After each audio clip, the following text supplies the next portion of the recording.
बात पते की ब्रॉट यू बाय आरप्योर का हल्दी मसाला, मिर्च धनिया करे कमाल, सबका राजा आरप्योर मसाला। आरप्योर शाही paneer masala, delicious, healthy everyday. और अब बात पते की। उत्तर प्रदेश में पिछले कुछ दिनों से जैन अल्फा लगातार सड़कों पर उतर रहे थे। शिक्षकों की कमी, मिड डे मील, सड़क जैसी बुनियादी चीजों की मांग को लेकर आवाज उठा रहे थे। अब उन बच्चों की आवाज को लेकर योगी आदित्यनाथ सरकार ने एक बड़ा आदेश दिया है। ऐसा आदेश जिसमें लापरवाही पर अब जवाबदेही तय होगी और एक्शन भी लिया जाएगा। यानी योगी ने स्कूल सुधार अभियान की शुरुआत कर दी है, क्योंकि जैन अल्फा का प्रोटेस्ट हो रहा था। लखनऊ, उन्नाव, आजमगढ़, कन्नौज से तस्वीरें आई थी, जहां बच्चे अपनी समस्याएं दूर करने के लिए आवाज उठा रहे थे।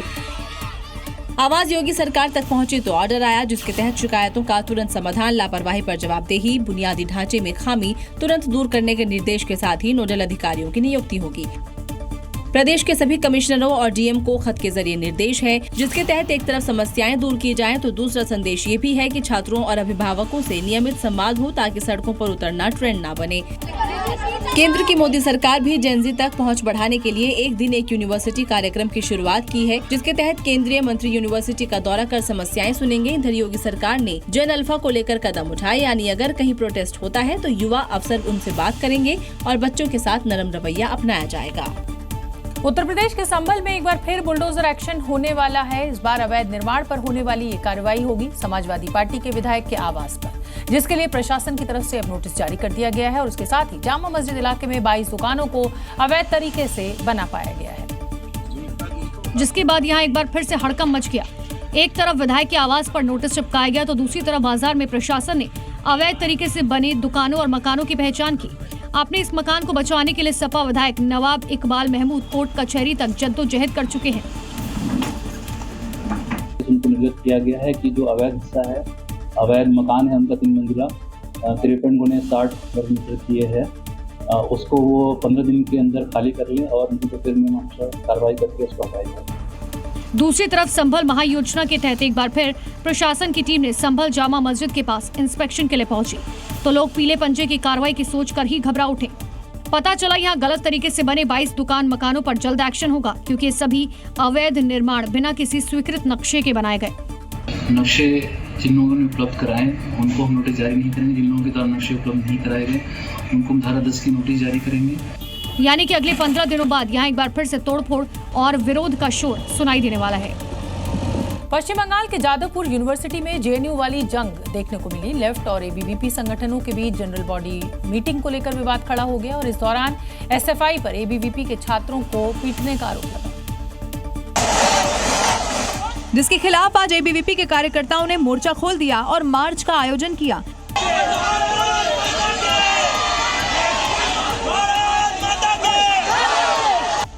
इस दौरान पुलिस की बैरिकेडिंग तोड़ते हुए एबीवीपी के कार्यकर्ता आगे बढ़ने लगे। पुलिस ने रोकने की कोशिश की, लेकिन बावजूद इसके बवाल बढ़ता चला गया। इन सब के बीच यूनिवर्सिटी के गेट पर चढ़कर एबीवीपी के कार्यकर्ता जमकर नारेबाजी करते दिखे। हालांकि पुलिस को भी हल्का बल का प्रयोग करना पड़ा। वहीं दूसरी तरफ एसएफआई के कार्यकर्ताओं ने भी जमकर हंगामा किया, पुलिस की बैरिकेडिंग को तोड़ दिया।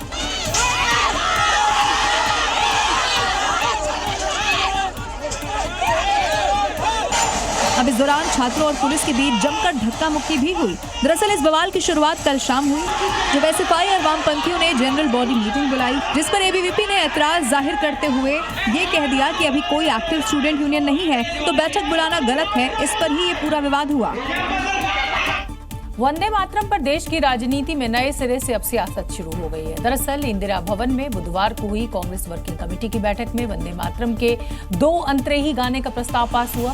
फिर क्या था, जैसे ही ये खबर सामने आई, बीजेपी ने कांग्रेस के खिलाफ मोर्चा खोल दिया और कांग्रेस को नई मुस्लिम लीग बता दिया। बीजेपी की तरफ से खुद गृह मंत्री अमित शाह ने मोर्चा संभाला और कांग्रेस पार्टी पर एक बार फिर से तुष्टीकरण की राजनीति को आगे बढ़ाने का आरोप लगाया। कांग्रेस का ये निर्णय केवल और केवल इनकी घोर तुष्टीकरण की नीति की पुष्टि करता है। दरअसल कांग्रेस वर्किंग कमेटी की बैठक के बाद कांग्रेस सांसद वेणुगोपाल ने 1937 में कांग्रेस अधिवेशन वाली बात फिर दोहराई। हमारा स्टैंड वेरी क्लियर है। 1937 का resolution, whatever the decision they took, we will abide that decisions. फिलहाल वंदे मातरम पर कांग्रेस एक बार फिर से घिरती दिख रही है। वहीं बीजेपी इस मुद्दे को ऐसे जाने देने वाली नहीं है। वहीं बीजेपी का कहना है कि वंदे मातरम पर कांग्रेस का भेद अब पूरी तरह खुल गया है, क्योंकि कांग्रेस वर्किंग कमेटी में प्रस्ताव के पास होने के बाद अब 15 अगस्त को वंदे मातरम पर हुए विवाद और उसके बाद आई सफाई पर बीजेपी सवाल खड़े कर रही है। क्योंकि 15 अगस्त को जो हुआ उस पर कांग्रेस की तरफ से कहा गया था कि सोनिया गांधी ने वंदे मातरम को रोका नहीं, बल्कि खड़गे को कुर्सी देने की बात कही थी। कोई रोकने का कोई प्रयास नहीं था, कोई रोकने का प्रयास नहीं था, क्योंकि लंबे समय से कांग्रेस अध्यक्ष खड़े हुए थे। सोनिया जी कह रही थी उनके लिए कुर्सी लाके रख दो, बस। इतना ही नहीं, बल्कि गोवा में भी कांग्रेस की बैठक में वंदे मातरम के 2 ही छंद गाए गए। बीजेपी से कांग्रेस की मुस्लिम लीग वाली जिद बता रही है। जो जिद मुस्लिम लीग की थी 1937 में वंदे मातरम को लेकर, वही जिद आज संसद से पारित कानून के बाद कांग्रेस पार्टी की है। मीठा या नमकीन, चाहे जैसे खाओ, 100% सूजी से बनी आर प्योर वर्मिसेली, स्वादिष्ट, सेहतमंद हर रोज। दिल्ली में अक्सर पानी की किल्लत देखने को मिलती है और अब एक बार फिर दिल्ली वासियों को सावधान रहने की जरूरत है, क्योंकि इस बार राजधानी में पानी का एक बड़ा संकट गहराने वाला है और इसकी वजह है यमुना की तलहटी में जमी गाद। लेकिन यही गाद यानी सिल्ट अमोनिया का बढ़ता स्तर आपके गले को सुखाने वाला है, क्योंकि वजीराबाद पौंडेज क्षेत्र से करीब 3.87 लाख घन मीटर गाद निकालने की योजना है, जिससे दिल्ली वासियों को पानी की किल्लत का सामना करना पड़ सकता है। दरअसल केंद्रीय प्रदूषण नियंत्रण बोर्ड यानी CPCB के मुताबिक वजीराबाद में यमुना की तलहटी में लंबे समय से जमा गाद यानी सिल्ट पानी में अमोनिया बढ़ने की वजह हो सकती है और अमोनिया का लेवल बढ़ने से सीधा असर दिल्ली की वाटर सप्लाई पर पड़ता है। पानी में अमोनिया बढ़ने की वजह है वजीराबाद ओखला तक 22 नाले होना और इन 22 नालों का पानी यमुना में जाता है, जो प्रदूषित और नाइट्रोजन युक्त रहता है, जिससे यमुना में अमोनिया बढ़ सकता है। यानी अगर गाद हटा भी दी जाए तो नालों के जरिए नाइट्रोजन युक्त पानी से गाद दोबारा जमा हो सकती है और पानी में अमोनिया बढ़ने से पेट और पाचन की समस्याएं हो सकती है, रेस्पिरेटरी सिस्टम प्रभावित हो सकता है, किडनी और लीवर फेल हो सकता है, साथ ही सिर चकराना और बुखार जैसी समस्या भी हो सकती है। फिलहाल CPCB द्वारा लिए गए सैंपलों की जांच जारी है। खाने की थाली में मिलावट और गंदगी के खिलाफ देश के कई शहरों में खाद्य सुरक्षा विभाग ने एक बड़ा अभियान चलाया है। ओडिशा के कटक में करीब 70 क्विंटल पनीर की खेप पकड़ी गई है। वहीं गुजरात, महाराष्ट्र, मध्य प्रदेश तक होटल, रेस्टोरेंट और डेयरी यूनिट्स पर कार्रवाई हुई है। देश के अलग अलग हिस्सों से जो तस्वीरें सामने आई हैं, वो बेहद चौंकाने वाली हैं। कहीं गंदगी तो कहीं एक्सपायरी सामान बेचा जा रहा है। खाद्य सुरक्षा विभाग ने ऐसे कारोबारियों के खिलाफ बड़ा अभियान छेड़ रखा है। सफेद दिखने वाला पनीर नहीं, जहर है। यहाँ CMC ने करीब 70 क्विंटल मैदा और स्टार्च से बनने वाला पनीर जब्त कर नष्ट कर दिया। गुजरात के सरखेज में एक होटल में गंदगी मिलने पर यूनिट को सील कर दिया। नवसारी में कई होटल और रेस्टोरेंट में गड़बड़ियां मिलने पर सील कर दिया और भरूच में भी होटल और आइसक्रीम पार्लर से करीब 48 किलो दूषित खाना नष्ट कराया और 2 होटल को सील कर दिया। उधर मुंबई के मलाड वेस्ट से होटल राधा में जिंदा चूहे, खुली नालियां, खाने के सामान पर कॉकरोच जैसी समस्याएं मिलने के बाद FDA ने होटल का लाइसेंस सस्पेंड कर दिया है। मध्य प्रदेश में भी करीब 60 किलो संदिग्ध पनीर को जब्त किया गया और उज्जैन में कुल्फी सेंटर में गंदगी पाई गई तो खाद्य विभाग ने लाइसेंस सस्पेंड कर दिया। देश भर में खाद्य सुरक्षा विभाग की कार्रवाई का संदेश साफ है। खाने की चीजों में मिलावट हो या फिर किचन में गंदगी, लापरवाही की कीमत अब कार्रवाई के रूप में चुकानी होगी। उत्तर प्रदेश संस्कृत बोर्ड 2026 के टॉपर रजनीश यादव की डिग्रियां फेक एकेडमिक रिकॉर्ड्स के कारण रद्द कर दी गई हैं। पुलिस ने उन पर हेराफेरी का केस दर्ज किया है और सरकार अब सम्मान राशि वापस लेकर हेराफेरी की पूरी वसूली करेगी। क्योंकि रजनीश के पड़ोसी जगत प्रसाद ने शिकायत की तो रजनीश के एकेडमिक रिकॉर्ड की जांच की गई। अब आरोप है कि रजनीश के पुराने एकेडमिक रिकॉर्ड में नाम और जन्मतिथि अलग पाई गई। पहले के कुछ दस्तावेजों में नाम अजय कुमार और जन्मतिथि 13 मई 1998 दर्ज थी, जबकि बाद के कुछ दस्तावेजों में नाम रजनीश यादव और जन्मतिथि 1 जुलाई 2010 दर्ज कराई गई। जिसके बाद उत्तर प्रदेश माध्यमिक संस्कृत शिक्षा परिषद के निदेशक प्रताप सिंह बघेल ने रजनीश के पूर्व एकेडमिक और उत्तर मध्यमा के एकेडमिक रिकॉर्ड निरस्त कर दिए हैं। बता दें कि रजनीश ने 89% से ज्यादा नंबर लाकर यूपी में टॉप किया था, जिसके बाद CM योगी ने रजनीश यादव को सम्मानित किया था। सम्मान राशि 1 लाख रुपए, टैबलेट, मेडल और प्रशस्ति पत्र दिया था। लेकिन अब हेराफेरी वाले इस टॉपर से वसूली की तैयारी की जा रही है। हालांकि अब जांच से ही साफ होगा कि नाम और जन्मतिथि में वास्तव में हेरफेर हुआ था या नहीं। JPSC, JSSC परीक्षा रद्द करने पर रोक लगा दी गई है। इस समय की बड़ी खबर, हाईकोर्ट ने झारखंड सरकार के इस फैसले पर रोक लगाई है। सोरेन सरकार ने परीक्षाएं रद्द की थी। हाईकोर्ट ने 22 परीक्षाएं रद्द करने पर रोक लगाई थी। हाईकोर्ट ने सोरेन सरकार से अब जवाब मांगा है। मामले की अगली सुनवाई 15 सितंबर को होगी। हाईकोर्ट के फैसले पर सोरेन सरकार ने बयान दिया है। हम कानूनी लड़ाई लड़ेंगे। छात्रों के एक बड़े आंदोलन के बाद हेमंत सोरेन सरकार ने जेएसएससी और जेपीएससी एग्जाम को रद्द किया था। उत्तराखंड के चमोली में पागल कुत्तों ने स्कूलों पर ताला लगाने के लिए प्रशासन को मजबूर कर दिया है और ऐसा भारत में दूसरी बार हो रहा है, क्योंकि चमोली में अभी तक करीब 9 से ज्यादा लोगों को ये कुत्ते काट चुके हैं, जिसमें छोटे बच्चे भी शामिल हैं। ऐसे में बच्चों को पागल कुत्तों से बचाने के लिए प्रशासन रेस्क्यू ऑपरेशन चला रहा है। जैसे ही पागल कुत्ता जाल में फंसा, लोगों ने राहत की सांस ली।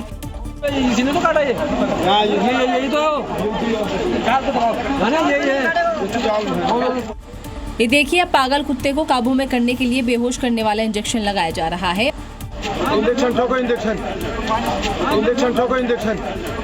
फिर उसे रेस्क्यू टीम अपने साथ ले गई, क्योंकि इसी पागल कुत्ते ने चमोली के नारायणबगड़ में दहशत मचा रखी थी। स्कूल जाने वाले बच्चों को पागल कुत्ता काट रहा था, जो अब तक करीब 9 से ज्यादा लोगों को शिकार बना चुका है।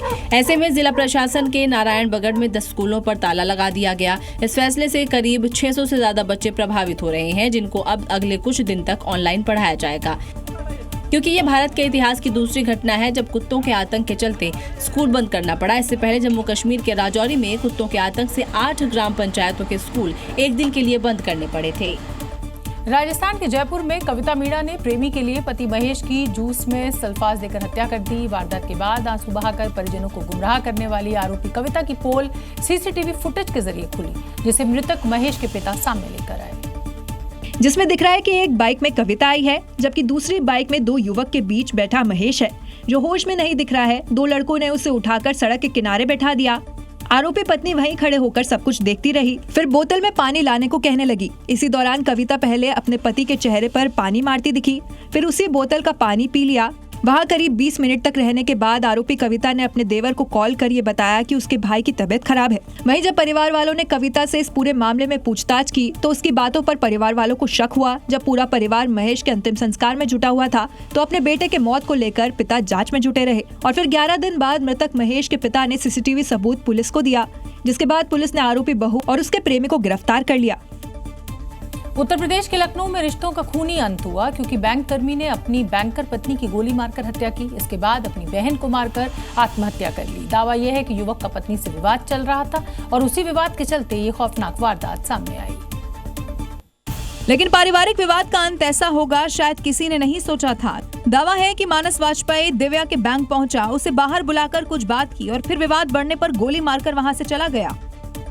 उसका पति यहाँ पर आया और दिव्या मिश्रा को बाहर बुलाया। कुछ देर दोनों ने यहाँ पर आपस में बातचीत की और उसके बाद उसके पति ने दिव्या मिश्रा की गोली मारकर हत्या कर दी। पुलिस अभी जांच कर ही रही थी कि एक और मर्डर और सुसाइड की जानकारी मिल गई। मौके पर जाकर मालूम चला कि दोनों घटनाओं का आपस में कनेक्शन है और पत्नी को मारने वाले मानस ने अपनी बहन को मारकर सुसाइड कर लिया। पहले अपनी पत्नी को मारा, उसके बाद अपनी बहन को मारा और उसके बाद खुद को गोली मारकर आत्महत्या कर ली। जांच में पुलिस के हाथ लगे मोबाइल में स्टेटस मिला, जिसमें मानस ने पत्नी पर गंभीर आरोप लगाए हैं और उसी वजह से कदम उठाने की बात कही। उसने जो व्हाट्सएप एक स्टेटस लगाया जिसमें उसने ये बात कही है, तो अभी हम लोग उसकी छानबीन कर रहे हैं किस परिस्थिति में वो था, मेंटल स्टेट में, और किस बात ने ट्रिगर किया जिससे कि ये घटनाकारी थी। 2 मर्डर और सुसाइड से पूरा लखनऊ खौफ में है। पुलिस अब हर एंगल से जांच कर रही है ताकि वारदात के पीछे की असल वजह सामने आ सके। उत्तर प्रदेश के शाहजहांपुर में गौतम मौर्य हत्याकांड में बुलडोजर एक्शन हुआ है। प्रशासन ने आरोपी समीर के घर पर बुलडोजर चलवा दिया, क्योंकि हत्या के बाद पुलिस ने आरोपी का हाफ एनकाउंटर तो कर दिया था, लेकिन परिजनों ने मुख्यमंत्री योगी आदित्यनाथ से बुलडोजर चलवाने की मांग की थी, जिसे लेकर परिवार सीएम योगी से मिला भी था और अब बुलडोजर वाला इंसाफ भी मिल गया। जब योगी सरकार के एक नहीं बल्कि 2 बाहुबली आरोपी समीर के घर पहुंचे और 2 तरफ से घर के अवैध हिस्से को गिराने का काम शुरू कर दिया। 2 बुलडोजर चल रहे हैं। एक बुलडोजर ये आपके सामने लगातार मकान को गिराने की को लगा हुआ है, दूसरा बुलडोजर ठीक इसके पीछे मकान को लगातार गिरा रहा है। हालांकि दरअसल मामूली विवाद में समीर ने गौतम मौर्य को चाकू से गोद डाला था, जिसके बाद मृतक के परिजनों ने जमकर हंगामा और चक्का जाम किया था। हालांकि योगी फोर्स ने समीर का हाफ एनकाउंटर कर उसे अरेस्ट कर लिया था, लेकिन परिवार बुलडोजर चलवाने की मांग कर रहा था। 15 दिन का समय बीत जाने के उपरांत भी इनके द्वारा किसी प्रकार का कोई जवाब नहीं दिया गया, तो जिसके क्रम में आज यहाँ पर इस अवैध अतिक्रमण को हटाए जाने की कार्रवाई की जा रही है। हालांकि कार्रवाई के दौरान आरोपी के परिजनों ने हंगामा किया, लेकिन एक बार बुलडोजर स्टार्ट होता है तो फिर कार्रवाई पूरी करके ही बंद होता है। और शाहजहांपुर में भी यही हुआ, क्योंकि कार्रवाई के दौरान पुलिस बल भी तैनात था। आंध्र प्रदेश के विशाखापट्टनम में एक ऐसा मामला सामने आया जिसे देखकर आपकी भी आंखें भर आएंगी, क्योंकि एक महिला टीचर ने पहले बच्चे को डांटा, फिर चांटा मारा और इसके बाद बच्चा मैडम के ऊपर ही बेसुध होकर गिर पड़ा और उसकी मौत हो गई। क्योंकि एलकेजी में पढ़ने वाले महज 6 साल के बच्चे का होमवर्क पूरा ना होने पर महिला शिक्षक ने उसे पहले डांटा और फिर गाल में एक जोरदार थप्पड़ जड़ दिया और फिर देखते ही देखते कुछ ही सेकंड में बच्चा अचानक से महिला शिक्षक के ऊपर गिर जाता है। महिला शिक्षक कुछ समझ पाती उससे पहले उसे संभालने की कोशिश करती, लेकिन बच्चा अपने पैरों पर खड़ा नहीं हो पाता। जिस तरह से बच्चे की मौत हुई वो न सिर्फ हैरान करती है बल्कि परिजनों को भी परेशान करती है, क्योंकि लिटिल गार्डन स्कूल में लगे सीसीटीवी में दिख रहा है कि महिला टीचर बच्चे के कपड़े पकड़कर झकझोरती है, जबकि बच्चा हाथ हिलाकर महिला टीचर को रुकने के लिए बोलता है। लेकिन महिला टीचर सजा देने के चक्कर में बच्चे की अपील की अनदेखी कर बैठी और फिर थप्पड़ मार दिया। इसके तुरंत बाद बच्चा मैडम के ऊपर गिर पड़ा और अस्पताल पहुंचने से पहले दम तोड़ दिया। सवाल है कि क्या स्कूल में बच्चों के साथ ऐसा बर्ताव ठीक है जो बच्चे की जिंदगी पर भारी पड़ जाए। दिल्ली के आईजीआई एयरपोर्ट के टर्मिनल 1 पर कस्टम विभाग ने सोने की तस्करी का खुलासा किया, क्योंकि एक व्यक्ति से सीमा शुल्क विभाग को तलाशी के दौरान 523 ग्राम सोना और हजारों डॉलर्स मिले। सोने की कीमत करीब 82 लाख रुपए बताई जा रही है। इन 2 तस्वीरों में देखिए जिसमें कुकवेयर सेट के ढक्कन के ऊपर लगे काले रंग पार्ट्स को खोला जा रहा है, जिनके अंदर से 24 कैरेट सोने के 15 टुकड़े मिले, जिनको आप इलेक्ट्रिक तराजू में देख सकते हैं, जिनका वजन 523 ग्राम दिखाई दे रहा है। दरअसल ये कामयाबी तब मिली जब दिल्ली के आईजीआई एयरपोर्ट के टर्मिनल 1 पर कस्टम विभाग को एक यात्री की एक्सरे जांच में संदिग्ध वस्तु दिखाई थी, जिसको रोकने के बाद कस्टम विभाग को यात्री के पास से कुकर सेट मिला, जिसकी जांच करने के बाद कुकर सेट के ढक्कन के ऊपर के हिस्से में सोने को छिपाया गया था। क्योंकि कुकर सेट के ढक्कन को पकड़ने वाले हिस्से को जब कस्टम विभाग के अधिकारी ने खोला तो बड़ी कामयाबी हाथ लगी। वहीं दूसरी तस्वीर में कैस्ट्रोल एक डब्बे में दिखाई दे रहा है, जिसके ढक्कन को अधिकारी कैमरे के सामने खोलता है, जिसके अंदर से 15,500 अमेरिकी डॉलर निकलते हैं, जिसको कैस्ट्रोल के ढक्कन में सलीके से छिपाया गया था। लगता है पाकिस्तान को हर बार मुंह की खाने की आदत पड़ गई है और इसीलिए वो बार बार नापाक हरकतें करता है और फिर भारत उसका उसी की भाषा में जवाब देता है। आतंकवादियों के खिलाफ ऑपरेशन सिंदूर चलाकर आतंकी अड्डे नेस्तनाबूद करता है, तो अब दिल्ली में पाकिस्तान उच्चायोग के बाहर बुलडोजर चला है। और भारत की एक कार्रवाई उस गुस्ताखी का जवाब है जो पाकिस्तान ने कुछ दिन पहले इस्लामाबाद में भारतीय उच्चायुक्त के सामने से बैरिकेड्स हटाकर की थी। लेकिन शहबाज और मुनीर शायद भूल गए थे, ये नया भारत है, जैसे को तैसा जवाब देना जानता है, जिसका एक बार फिर से नमूना सामने आ गया। देखिए कैसे दिल्ली स्थित पाकिस्तान उच्चायुक्त के बाहर तकरीबन 100 मीटर के दायरे में किए गए अवैध निर्माण को ढहा दिया गया। अवैध तरीके से लगाए गए शेड अब जमीन पर पड़ा है। वहाँ वीजा बनवाने के लिए लोग आते थे, कैंटीन को हटाने के साथ ही बैरिकेड्स भी हटा दिए। जो इलीगल कंस्ट्रक्शन था पाकिस्तान उच्चायोग के बाहर, उसको जमींदोज कर दिया गया है। यहाँ पर ये आप देख सकते हैं कि ये शेड लगाया गया था, जो सिक्योरिटी है उसको तो कम किया ही गया है। बताया जा रहा है उच्चायोग के कर्मचारियों की संख्या घटाने को लेकर सरकार का निर्देश है और भारत के इस एक्शन के बाद शहबाज मुनीर का बीपी हाई है। उत्तर प्रदेश में अपराध यानी तगड़ा वाला इलाज और फिर बदमाश हैं कि मानते नहीं, और इसीलिए ऐसा कहा जा रहा है कि शायद उत्तर प्रदेश पुलिस का खौफ नहीं है इन बदमाशों को। यूपी पुलिस भी ऐसे लोगों पर कोई रहम नहीं कर रही और पिछले 24 घंटों में यूपी के अलग अलग शहरों में अपराधियों पर कार्रवाई की जा रही है। चाहे वो गौ तस्कर हो या फिर मर्डरर, पुलिस ने चुन चुन कर ऐसे बदमाशों के खिलाफ अभियान चलाया है जो कि अलग अलग आपराधिक मामलों में वांटेड थे या फिर ऐसी ही किसी साजिश को अंजाम देने की फिराक में थे। तो हमेशा की तरह पुलिस ने उन्हें सरेंडर करने की वार्निंग दी, लेकिन वो नहीं माने। वो भाग नहीं पाएगा, एक जगह से सब कुछ वहीं से उसको पता ही नहीं लगेगा, लेकिन अगले चौराहे पर इससे पहले कि कुछ हो तब तक राम नाम सत्य है की बात सामने आ जाएगी। गाजियाबाद में पुलिस ने 2 अलग अलग मामलों में कार्रवाई की है। एक जगह 20 रुपए के लिए हत्या करने वाला दबोच लिया गया, तो वहीं दूसरी तरफ अपराध करने से पहले अपराधी लंगड़ा हो गया। जबकि मेरठ और सहारनपुर में गौकशों पर खाकी का कहर टूटा और गौकश अपने पैरों पर चलने लायक नहीं रहे। इसी तरह झांसी से लेकर फतेहपुर और आजमगढ़ तक उत्तर प्रदेश पुलिस ने बदमाशों पर बड़ा एक्शन लिया, जिससे अपराधियों में फिर से खाकी का खौफ पैदा हो गया। Akshay Kumar starrer film special 26 आपको जरूर याद होगी, जिसमें वो नकली सीबीआई अफसर बनकर छापे मारते हैं। ठीक वैसे ही दिल्ली में सीबीआई अफसर बनकर ठगी करने की कोशिश की गई, लेकिन वो आरोपी अपने इन मंसूबों में कामयाब नहीं हो पाए। क्योंकि महिला ने नकली अफसर बनकर आए आरोपियों को घर में घुसने ही नहीं दिया। दरअसल 8 से 10 की संख्या में कुछ लोग खुद को सीबीआई अफसर बताकर बिजनेसमैन के घर रेड डालने पहुंचे और बिना कागज दिखाए घर में घुसने की कोशिश करने लगे। लेकिन घर में मौजूद महिला ने आईडी कार्ड और रेड डालने के पेपर न दिखाने पर दरवाजा ही नहीं खोला। आरोपी लगातार महिला को धमकाते और दबाव बनाते रहे। इस सीसीटीवी में देखिए कैसे घर के बाहर 8 से 10 की संख्या में आरोपी खड़े हैं। सभी ने अधिकारियों वाले कपड़े पहने हैं, जिसमें एक महिला भी नजर आ रही है। आरोपी घर के चारों तरफ फैले हुए थे ताकि किसी को शक न हो, लेकिन परिवार ने पुलिस को शिकायत दे दी। आरोपियों ने पीड़ितों के मोबाइल पर नोटिस भी भेजा था, लेकिन बाद में उसे डिलीट कर दिया। अब पुलिस शिकायत के आधार पर इस पूरे मामले की जांच कर रही है। लेकिन इस पूरी घटना ने सवाल खड़े कर दिए हैं कि लोधी रोड स्थित सीबीआई दफ्तर से 30 किलोमीटर दूर रोहिणी में नकली सीबीआई अफसर बनकर रेड मारने की कोशिश की गई, तो क्या आरोपियों को किसी का डर नहीं था? उत्तर प्रदेश के संत कबीर नगर में पुलिस ने बहन बेटियों की सुरक्षा को देखते हुए मंचलों के खिलाफ ऑपरेशन मजनू लॉन्च किया है और इस अभियान के तहत पिछले 24 घंटे में सैकड़ों मंचलों ने पुलिस के सामने माफी मांगी, जबकि कई गाड़ियों का चालान काटा। क्योंकि बहन बेटियों की सुरक्षा को चुनौती देने वालों को योगी फोर्स ऐसे ही सबक सिखाती है। तस्वीरों में देखिए कैसे सड़कों पर आवारागर्दी करने वालों की थाने के अंदर ही लाइनों में खड़ा करके परेड करा दी गई। इन सभी आरोपियों को योगी फोर्स ने ऑपरेशन मजनू चलाकर पकड़ा। इसके तहत स्कूल कॉलेजों के आसपास मंडराने वालों, रास्तों में छेड़खानी करने वालों एवं कम उम्र में वाहन चलाने वाले लापरवाह युवकों के विरुद्ध व्यापक कार्रवाई की गई। दरअसल संत कबीर नगर में सड़कों पर बाइक के साथ स्टंटबाजी करना, लड़कियों को देखकर कमेंटबाजी करना या फिर सड़क चलते छेड़खानी की कोशिश करना, ऐसे ही मंचलों को पकड़ने के लिए योगी फोर्स ने ऑपरेशन मजनू चलाया, जिसके तहत संत कबीर नगर में 226 मंचलों से माफी मंगवाई गई। 123 वाहनों का यातायात नियमों के उल्लंघन में चालान कर दिया गया। इस कार्रवाई के साथ संदेश साफ है कि अगर किसी की सुरक्षा को खतरे में डालोगे तो फिर ऐसे ही माफी मांगते दिखाई दोगे।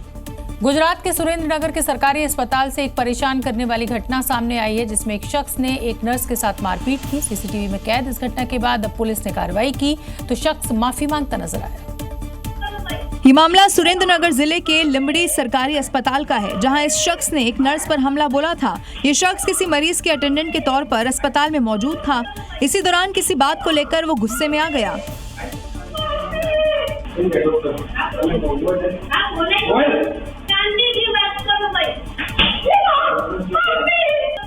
लेकिन बजाय बातचीत करने के उसने सीधा हाथ छोड़ दिया, जिसके बाद नर्स ने वहां से भागकर खुद को बचा लिया।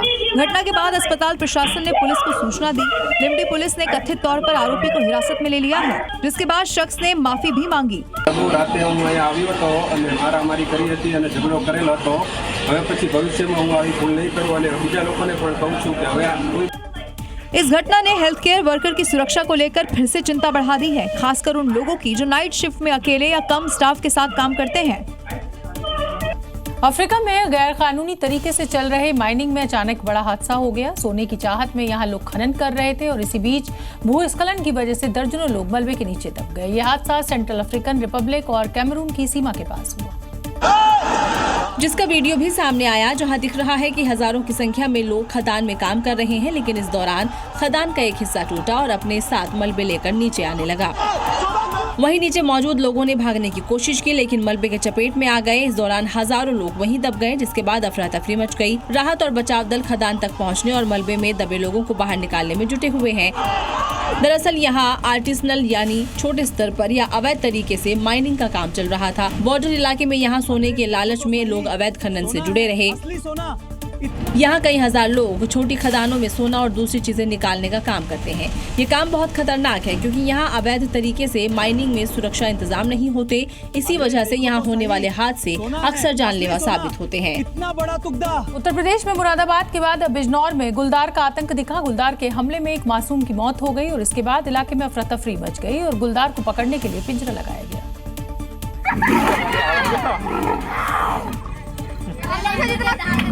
जिसके बाद फिर कड़ी मशक्कत के बाद वन विभाग की टीम ने आदमखोर गुलदार को पकड़ लिया।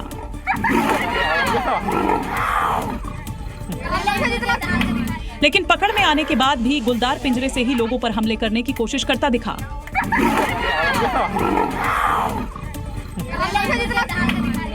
दरअसल गुलदार की वजह से बिजनौर के 100 से अधिक गांव में दहशत थी। वन विभाग ने कई गांवों में पिंजरे भी लगा रखे थे, लेकिन बावजूद इसके गुलदार को पकड़ना मुश्किल हो गया था। वहीं कल गुलदार ने एक मासूम को अपना शिकार बनाया। वन विभाग के मुताबिक गुलदार आदमखोर हो गया था। वहीं अभी और भी गुलदार इलाके में हो सकते हैं। गन्ने के खेत, आम के बाग, नालों के किनारे और ऊंची घास वाले इलाके इस समय गुलदार के छिपने के लिए सबसे सुरक्षित स्थान बन जाते हैं। इस मौसम में कई मादा गुलदार अपने शावकों के साथ होती हैं। खाने की तलाश में उनकी गतिविधियां गांव और खेतों की तरफ बढ़ जाती हैं। इन दिनों झारखंड स्नेक बाइट से जुड़े मामलों की वजह से दहशत में है। यहाँ के कई शहरों में तो कोबरा के काटने के केस शतक तक लगा चुके हैं। इन आंकड़ों से ज्यादा हैरान जो है वो लोग हैं वहाँ के। कोबरा के शिकार लोगों का अस्पताल जाने की जगह झाड़ फूंक कराना। झारखंड से आई ये तस्वीर वाकई में चौंकाने वाली है। आज के दौर में भी लोग कोबरा के काटने पर देखिए कैसे तंत्र मंत्र के चक्कर में पड़े हुए हैं। वो भी तब जब कोबरा दंश के मामले कई इलाकों में खतरनाक तरीके से बढ़े हैं और लोग लगातार इनका शिकार बन रहे हैं। खूंटी और चतरा में तो कोबरा के काटने के मामले शतक के करीब तक पहुंच गए हैं। खूंटी में जहां 10 लोगों की मौत हो गई है, वहीं चतरा में मरने वालों का आंकड़ा 7 के पार पहुंच गया है। किसी को खेत में काम करने के दौरान काटा तो किसी के घर में ही कोबरा ने अपना शिकार बना लिया। जो जागरूक थे वो तुरंत अस्पताल पहुँच गए और बचा लिए गए। सांप काटा था, खेत में काम करने के लिए गए थे और सांप काट दिए। फिर हम लोग गए थे, झाड़ फूंक करने गए थे। उसके बाद उधर से हॉस्पिटल डायरेक्ट आ गए। हमारी भी आपसे अपील है कि ऐसे मामलों में बचने के लिए सतर्क रहें और झाड़ फूंक से बचें।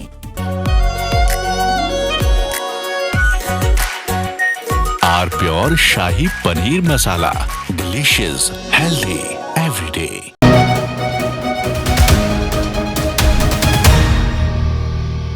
बात पते की brought you by R pure का हल्दी मसाला, मिर्च धनिया करे कमाल, सबका राजा आर प्योर मसाला।